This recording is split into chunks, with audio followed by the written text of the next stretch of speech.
Lesson: Conditions, Warranties, and Innominate Terms, Common Law Jurisdictions. In the realm of contract law, the classification of terms within contracts plays a pivotal role in determining the rights and remedies available to parties when breaches occur.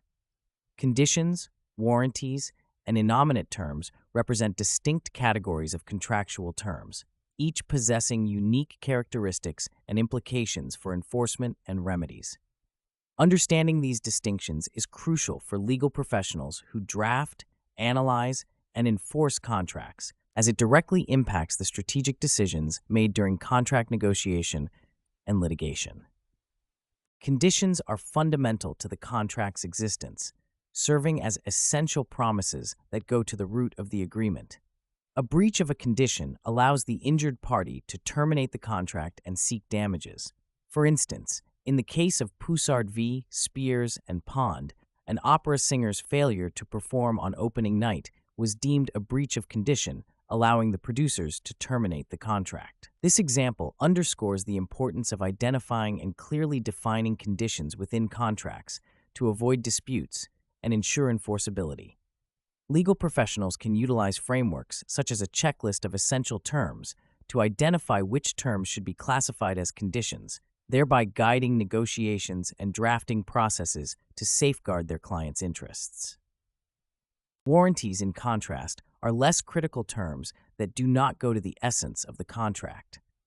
Breach of a warranty does not entitle the injured party to terminate the contract, but only to claim damages. The distinction between conditions and warranties is exemplified in the case of Bettini v.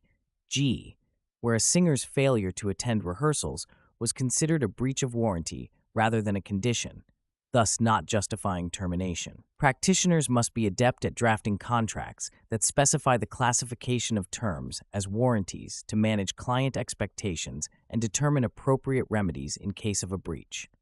Utilizing precedent cases and standard contract clauses can serve as practical tools in drafting warranties, ensuring clarity and consistency across contractual agreements. Innominate terms, introduced in the landmark case of Hong Kong Fur Shipping Co. Ltd. v. Kawasaki Kisen Kaisha Ltd., present a more nuanced category. These terms are neither conditions nor warranties, and the remedies available depend on the severity of the breach and its impact on the contractual relationship. The court's decision in Hong Kong Fur Shipping centered on whether the breach deprived the innocent party of substantially the whole benefit of the contract, thus offering a flexible approach to contractual interpretation.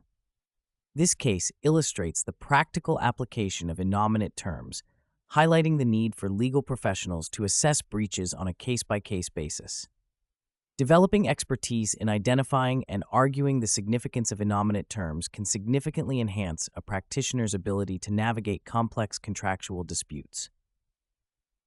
To effectively apply these concepts in practice, legal professionals should employ a strategic framework for contract analysis. This involves an initial review of the contract to identify and categorize terms, followed by a risk assessment of potential breaches and their consequences.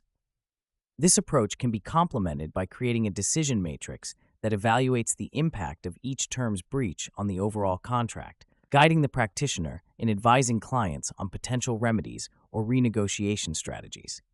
Furthermore, incorporating real-world scenarios and hypothetical case studies into training programs can enhance professionals' ability to apply these concepts in varied contexts, fostering a deeper understanding of the dynamic nature of contractual terms. Statistical data reinforces the significance of properly classifying contractual terms. According to a study published in the Journal of Business Law, approximately 60% of contractual disputes arise from ambiguities in the classification of terms, underscoring the critical need for precision and clarity in contract drafting. This emphasizes the importance of continuous education and skill development for legal professionals, ensuring they remain adept at navigating the intricacies of contract law.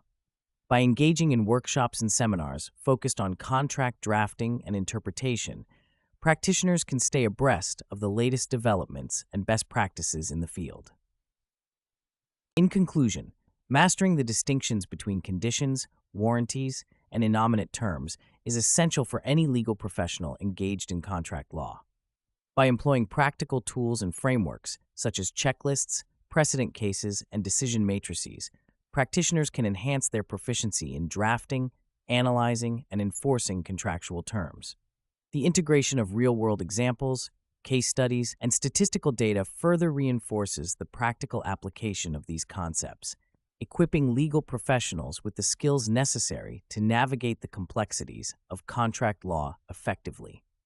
As the landscape of contract law continues to evolve, ongoing education and practice will ensure that professionals remain adept at identifying and addressing the challenges posed by contractual disputes, ultimately safeguarding the interests of their clients and contributing to the equitable resolution of conflicts.